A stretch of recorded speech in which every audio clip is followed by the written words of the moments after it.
નમસ્તે મિત્રો, કેમ છો બધા? આશા રાખું છું કે તમે બધા મસ્ત હશો અને સ્વસ્થ હશો તમારી જિંદગીમાં. તો ચાલો એક નવી રેસીપી લઈને તમારી સમક્ષ આવી ગઈ છું. આજે આપણે બનાવીશું ગુલકંદની લસ્સી, એકદમ ટેસ્ટી.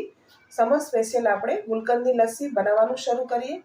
તેના માટે મેં 2 કપથી 1.5 કપ જેટલું દહીં લીધું છે અને દહીં છે તે ફ્રીજનું ઠંડુ લેવાનું છે અને આવું ઘાટું જ દહીં લેવાનું છે, આછું દહીં નથી લેવાનું.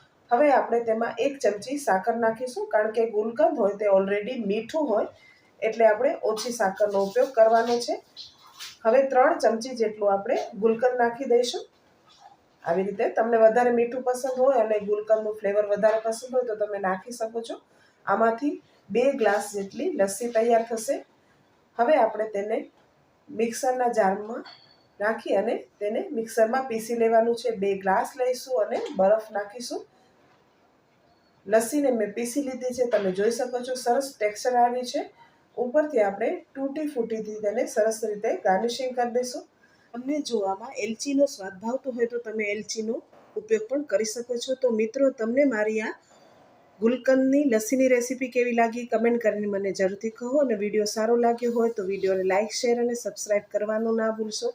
તમારા ફેમિલી અને ફ્રેન્ડમાં પણ તેને શેર કરશો. તો ચાલો મિત્રો, ફરી મળી આવી નવી રેસીપી સાથે. ત્યાં સુધી આવજો. Thank you for watching.